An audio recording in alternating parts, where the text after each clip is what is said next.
What a day. Okay, so let's just sit back. If you're listening on Wednesday, then it's yesterday. If you're watching live right now or you're watching a little bit after the show, it's still Tuesday. What a day this Tuesday has been. Georgia football. I mean, you guys wake up this morning, if you're a Bulldog fan, you've heard the rumors. Well, by the time you're laying your head down on your pillow tonight, you have added Arik Gilbert to your roster. You've added Derion Kendrick to your roster. So let's talk about who these players are, because this is huge. Your first question, who are these players? How big of an impact is this? Well, let me answer in reverse order. This is a huge impact day for Georgia. This very well could have turned the tide, for all we know, in the SEC championship race, in a playoff race, in the SEC Eastern Division race. It could have shifted who's going to win in week one, Georgia versus Clemson. All that's to be decided. You never know what today could have been the impetus for. Arik Gilbert, you remember that name well. Five-star tight end out of Marietta, Georgia. Watched him in person in high school. One of the very best high school players I've ever seen in my life. A lot of these guys look good in high school. I'm telling you, he looked good, even amongst the ones who looked good in high school. Went to LSU, didn't work out. Transferred and had a cup of coffee, maybe like half a cup of coffee at Florida, decommitted again. Well, he winds up at Georgia, which is, right down the road from where he grew up and where he played his high school ball. You see Jesse, if you're watching on YouTube, showing you the notables about the player profile there. I'm going to circle back to Gilbert in just a second. Derion Kendrick, maybe you don't know that name as much. If you watch ACC ball, if you watch Clemson, you know his name. Back in 2018, he was originally recruited as a wide receiver, ended up transitioning to DB, and was a very good DB for Clemson. He was first team All ACC, I believe, last year. And he's played a ton of ball, okay? That's what's important. Because the entire talking point about Georgia secondary, which is correct, is there's not a whole lot of experience there. But we've learned an important lesson, haven't we, along the way in this whole transfer portal era, trademark. And I'm going to circle back to that lesson actually in about 2 minutes, but I want to keep reiterating the lesson. Because one thing that used to happen during preview magazine season is as soon as you got that nice, crisp, physical copy of that preview magazine in your hand, rosters were set. We know who's on every team. All right, let's start drawing conclusions about teams. Can't do that anymore. All right, so let's talk about these players, and let me tell you how big this is for Georgia, because this does not just impact Georgia. This impacts you if you're a Clemson Tiger fan, if you're a Bama fan, if you're a USC or Oregon fan, Oklahoma fan. This has to do with every single one of you. It is a true keystone move in that its ripple effects will affect the entire sport. Arik Gilbert is another transfer portal lesson. And the lesson is, do not draw conclusions on teams and rosters until camp opens. Because the transfer portal is teaching us, in some cases, a very hard lesson that if you run your mouth too early about what a position group is and what a team is and isn't, this could bite you. Remember when George Pickens went down? Think about this. George Pickens goes down in spring ball for Georgia.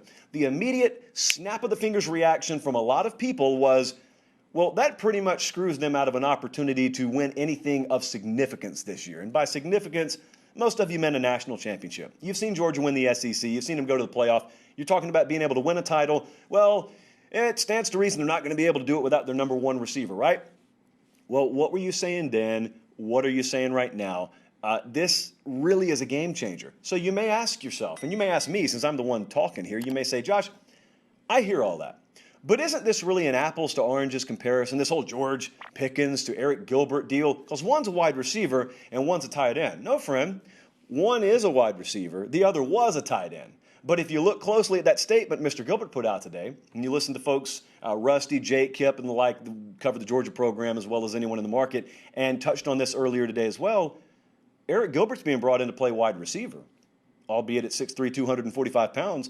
But Gilbert was a wide receiver in high school. I know they listed him as a tight end, but, I will never forget watching Marietta play. He played pretty high-level ball in Georgia. And watching him, on jet sweeps and end arounds at 6'3", 245, getting the corner, on corners that were, 60, 70 pounds lighter than him, he can do that, okay? He has the raw physicality to be able to do that. Physicality is the wrong word. He has the physical ability to do that. The big question with Arik Gilbert is going to be, two things. Number one, where is he mentally? I think that's a fair question. There's a lot that's gone on from the last time you saw him play football until the next time you'll see him play football. So that's a fair question, if you want to question that. I have questions about it. That's probably chief among them. Where is Arik Gilbert mentally? The second thing is, I don't know what in the world he's been doing from a training perspective, so we want him at wide receiver. Well, I look at him right now, he's 6'3", 245. He's ultra impressive, but I wonder where he is from a conditioning standpoint physically. So let me put that out there. If Arik Gilbert is where he needs to be from the neck up, and if his conditioning and his physical nature is where it needs to be, if those boxes are checked, this group, this offensive group at Georgia can redefine what Georgia football is. So let me think about this, and let me think it out loud, and you follow along with me. It's always in vogue to doubt Georgia offensively in the SEC, even amongst their fan base. A lot of folks doubt because they haven't seen. And the nature of college football fans and sports fans in general is a lot of times you just have to see it to believe it. I guess that's human nature. Good Michael Jackson song, for my money, the best one, and it's also true. So if you tell me it's human nature, why? You're right. I like to try and see around the corner a little bit because I don't think there's any skill in waiting until something happens to talk about it happening. I think anyone playing checkers in the park can do that. If you've got Arik Gilbert where he needs to be from the neck up, if he is physically where he needs to be, and you look at the other pieces on this offense, this group has a chance to redefine what we think when we say Georgia football. And what I mean by that is they don't have just a bunch of pieces. We talk about depth all the time. Depth is not a bunch of names on roster. Depth is either a proven ability or an unproven ability, but knowing you have the horses in the stable that you're going to need. Not only do they have the horses there, what Georgia's going to look at in week 1 against Clemson, for example, if everyone's healthy, is they're going to look at a lot of versatility and they're going to look at a lot of multiplicity. Wasn't a good movie. It's a very good thing to have on your football roster. You have got guys like Arian Smith, Demetrius Robertson. Those guys can pop the top off a defense if you need them to. But then you've also got guys like Jermaine Burton, who's probably my favorite wide receiver and probably favorite skill piece that they have right now. But then when you add in guys like Darnell Washington, and I've made it, 3 or 4 minutes into this segment, haven't even mentioned the starting tight end there. Darnell Washington, who's a monster. He's even bigger than Gilbert. And then you put Arik Gilbert on the field. I want you to search the nation, and I want you to find me the collection of defensive backs that can go 4 for 4 or 5 for 5, depending on formation across the board, and can contain that for 4 quarters. I'm not talking about knocking down a pass, okay, whistle blows, go back to the huddle at 2nd and 10. I'm talking about doing it sustained for 4 quarters. We know what it takes to win in this sport now. We know what it takes, and we know Georgia hadn't had it consistently. I have maintained to you, and I will still maintain, I think they started to make a lot of the moves they needed to last year. It got preempted by COVID. I've beaten that horse to death. We don't need to revisit that. But they are where they need to be offensively. They are coming along at a time where their wide receiver room and their quarterback room, chief among them being the starting quarterback there, is where it needs to be to the degree it has not been. Okay, so when those things align, I know it's going to be very popular to try and look and find reasons why Georgia's not going to explode offensively this year. I'm not going to look for them, okay? I'm going to be the opposite. I'm going to look at the pieces Georgia has, and I'm going to tell you, I'd be stunned if Georgia didn't have a top 3 offense in the country this year. I'd be stunned if they didn't have it. Maybe they don't. Been wrong before. I'm going to have to see how it unfolds if they don't have that. Secondly, Derion Kendrick comes on board. Now, the offensive guy is going to get a lot of the acclaim, but I think that coaching staff there, if you really got the truth out of them, they may even be a little bit more excited about Derion Kendrick. Derion Kendrick needs to be mentioned in the same breath with Brandon Turnage and with Tyke Smith. Those are the 2 other defensive backs that Kirby Smart and his staff have brought in via the transfer portal. They, being Georgia, now have 3 kids in the top 20 in the transfer portal rankings, by the way. That they in Oklahoma, those are the only 2 programs that have that, I believe. So this is it's yet another lesson, really, kind of like we were talking about with Arik Gilbert. Do not judge teams before they get to camp. Just a month or 2 ago, people were looking at Georgia. Preview magazine season's about to be upon us, and you're saying, what I'm going to read on those pages is Georgia is razor thin and ultra green in their defensive backs room. Well, they were.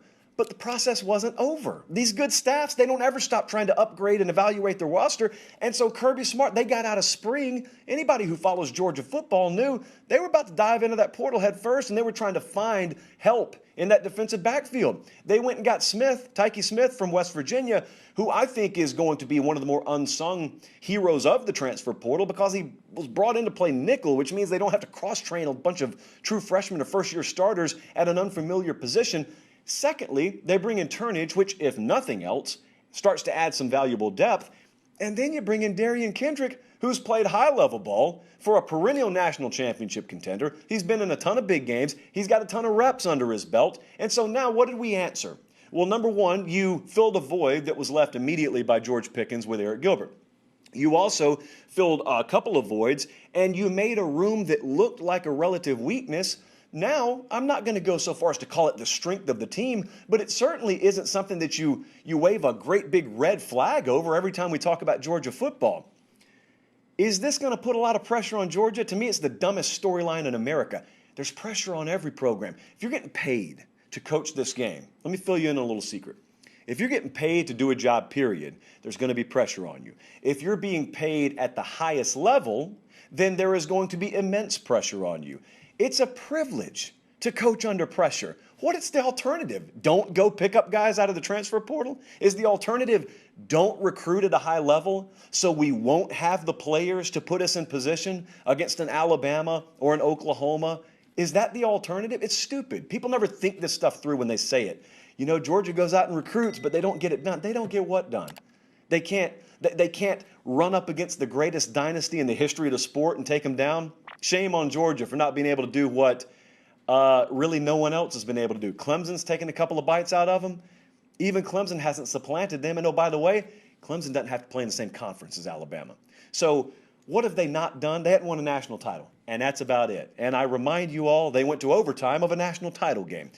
Is there pressure on Kirby Smart and his team? Yeah, there was before these transfers. There will be this year. I think this is the best collection of talent that they've had. I think it gives them the best opportunity to win a national championship. Is there a lot of pressure? Yeah. There was yesterday. There is today. There will be tomorrow. It's a privilege, man, to be able to coach under that much pressure. If you're not under the pressure, that means no one thinks you have a chance to do anything. If they don't think you have a chance, it's because you haven't put enough talent in that room, in that locker room, to give you a chance. Well, now you got a chance. Now you go get it done. And hey, guess what? If they finish 11-1 this year and their loss is in the SEC title game and it knocks them out of the playoff, you know what they'll do? They'll come right back next year. No one's getting fired. There's no hot seat if you don't win a national title. That's pure Xbox fantasy land. They got a good shot this year, as do about 3 or 4 other programs. They're going to tee it up, chips fall where they may. But Georgia got a whole lot better today.